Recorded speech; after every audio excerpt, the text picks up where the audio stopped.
What's up, Hydro Hybrid? Wrapping the fucking room with IR barrier, getting it done. You can see it's working out really well. I mean, just with this stupid light up here, you can see the actual reflectance of these totes. Looks like there's 6 here. There's just 3. So that's it, guys. You know what I did is I just started over here, and you guys know I ran the staples that way. Stopped here. When it comes to insulating the window and kind of giving it that blackout look, you're not trying to really put black up. You're just trying to block the light from leaking through. At the same time, you're trying to insulate the weather conditions between outside and inside, and between the inside and the inside window sill, between your insulation and your ambient air temperatures in the room, so you don't get any condensational buildup. I.e., a perfect example would be if it's cold outside and it's hot in here, there would be a condensational buildup on the inside of the glass. But if on the outside of your insulation, between the insulation and the window, if it's the same temperature or relatively the same temperature as outside, then you're good to go. So this is 1-inch double-sided radiant barrier. It's called Artec. It's about $10 a sheet. A sheet is 4 by 8, so you can cover rather large windows with it, and at the same time you can get the thermal imaging reflectivity properties if you wanted. If you really wanted to, you could actually wrap your entire room with this stuff, and it's $10 a sheet, 1 inch. In the field, I've seen it up to 4 inches thick. Keep your temperature in the room.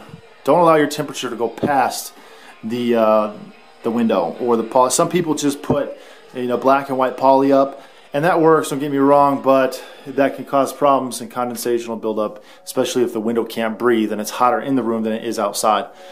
I'm really, so far, just looking at this stuff right here, I'm pretty pleased with the reflectance of it. I mean, look at it, it's pretty vivid.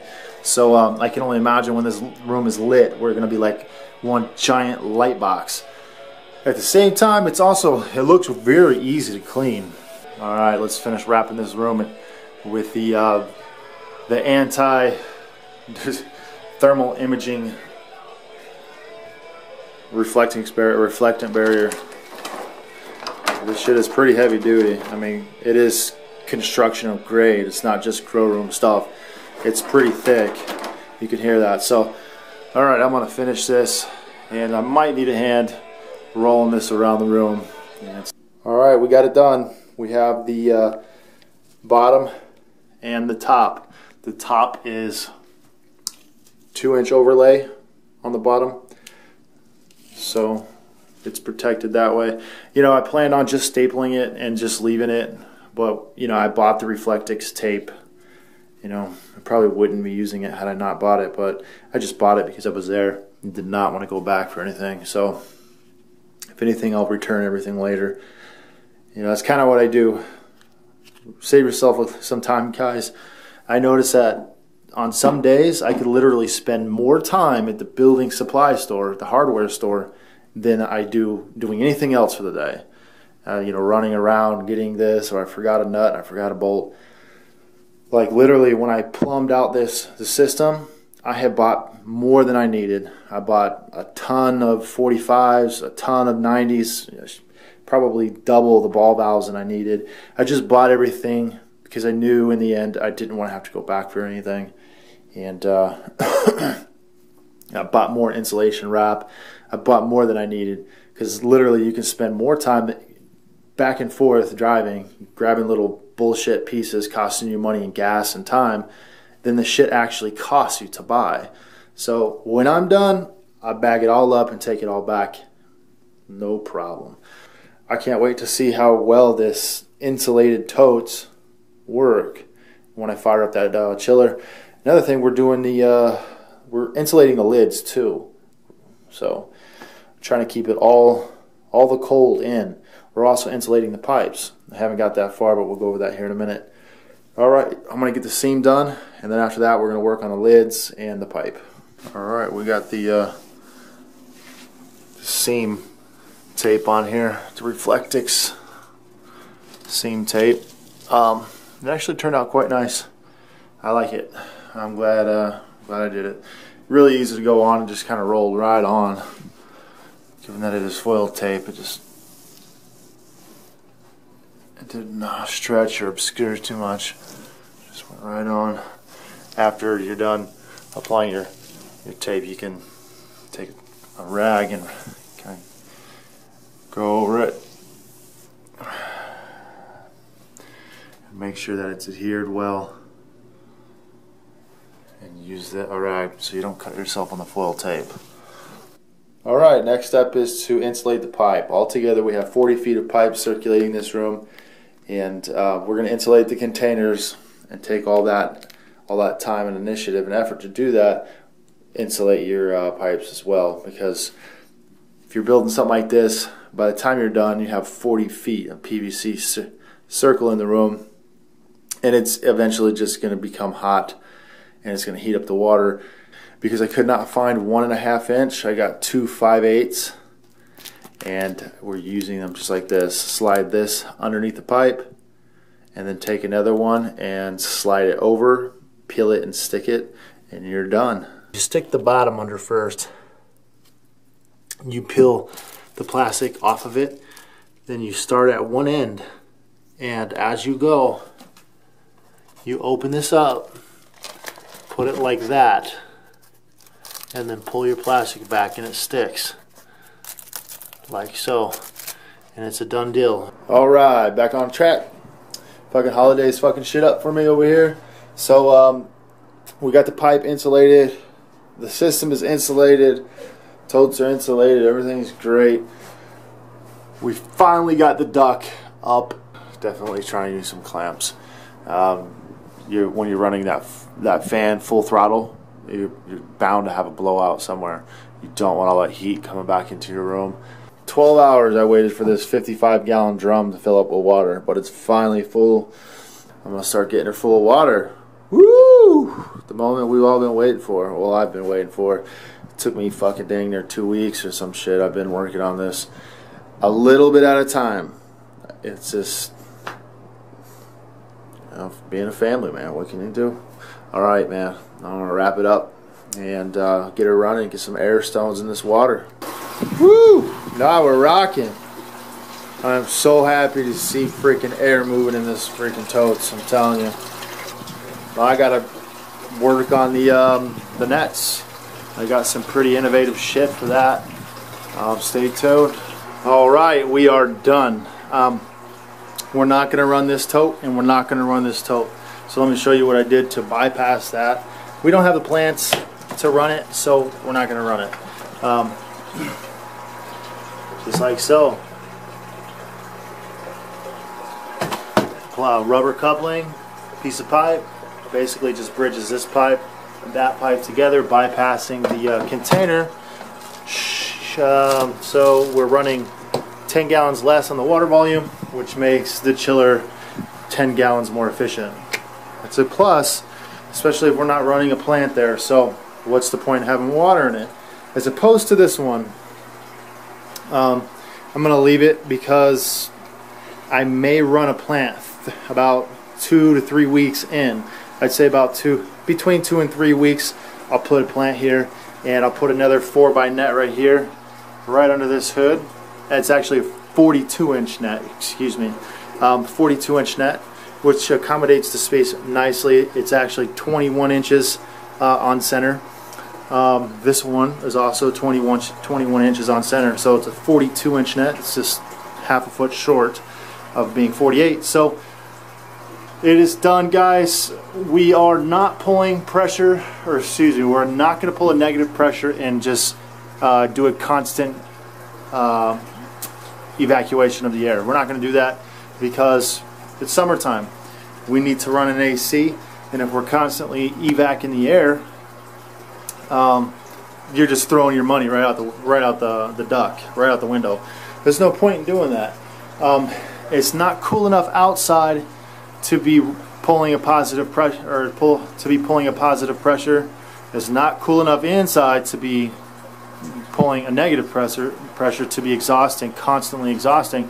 Otherwise, if you're constantly exhausting, even in the summertime, what you're doing is you're taking your entire house AC and also throwing it out the window. That may work in some cases where it may or may not be a dedicated house, but in all actuality and just in reality, if you're running an entire house AC just to cool off one room and you're pulling, you're constantly evacing, doing an air exchange, then you're just throwing your money right out the window.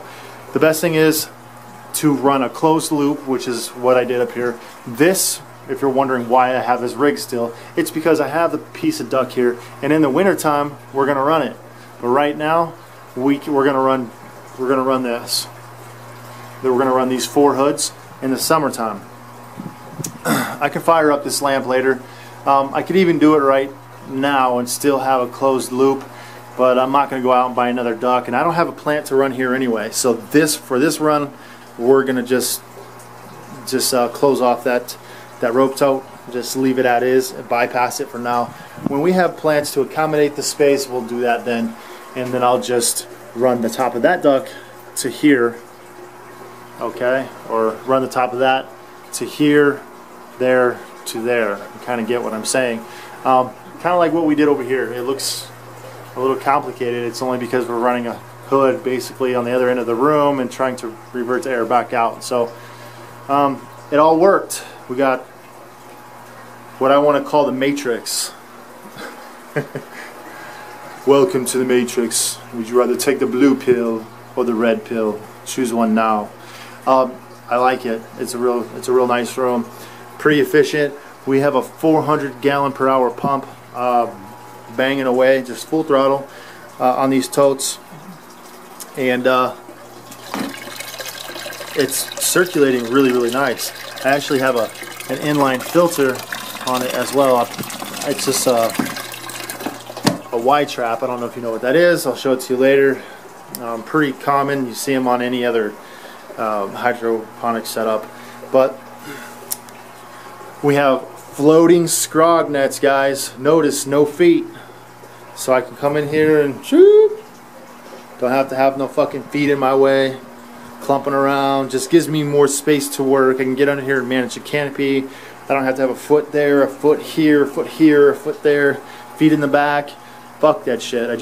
What I did is kind of made the system, the scrog net system, a floating scrog net. What I mean by that is I got some gator bullets, is what I call them anyway. I use them at work. Oh, I used to use them at work a lot. I don't anymore. Still in the industry though. So what this allows you to do is, kind of need 2 hands for this, but basically, see how it goes up? And sky's the limit. If I wanted to pitch my net at that angle, I could pitch my net at that angle. If I wanted to bring this net down, watch, I can bring this net down, but I'll also have to bring this one down over here.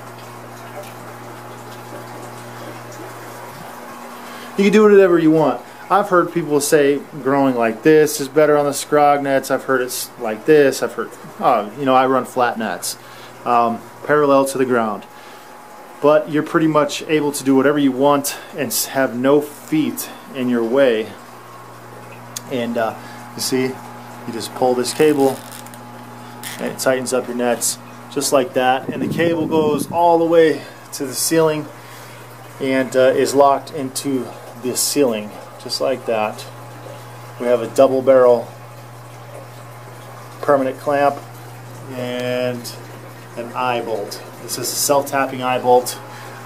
If you guys have ever been shopping in a mall, I'm sure nobody's bothered to look because nobody cares, but most of the ceilings are called drop-down ceilings.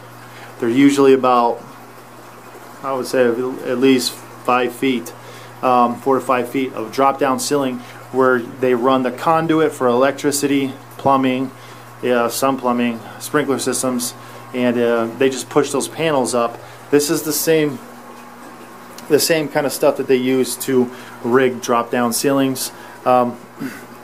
Although they don't use these. This hardware is custom hardware, You can't buy that stuff at Lowe's or Home Depot. You're not going to find it at any Ace Hardware.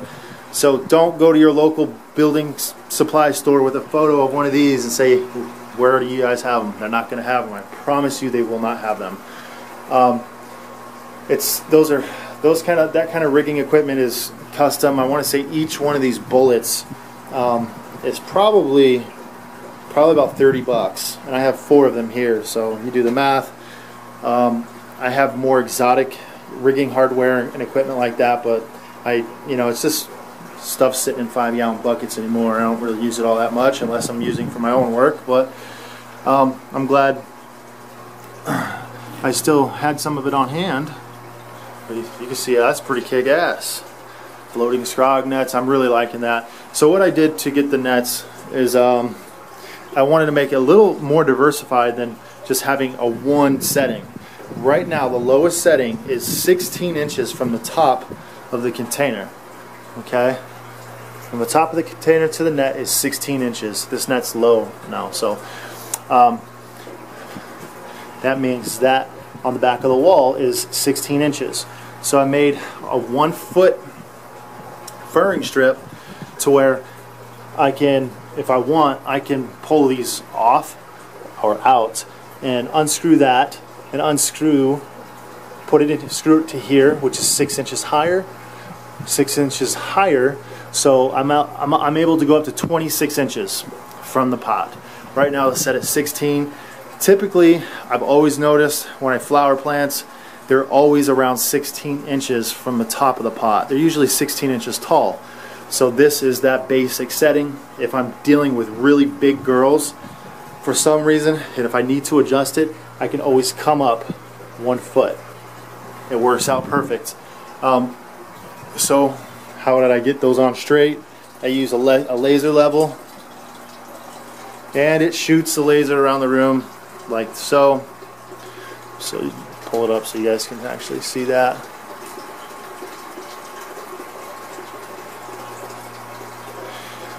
And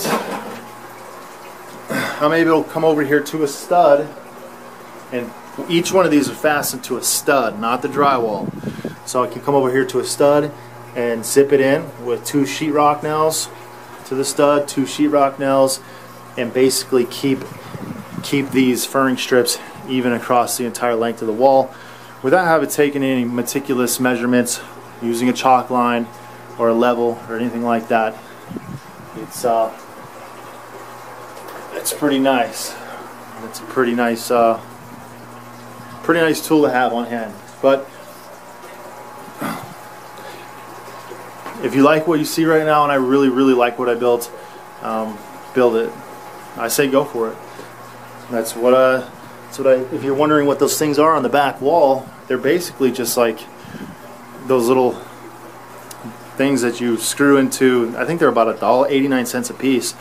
You screw them into your stud or somewhere in your garage or your shack to hold shovels, rakes, a mop, a broom, a dustpan, whatever, odd and end gardening tools. You can find these in the basically, I want to say the organization, the shop department, something like that.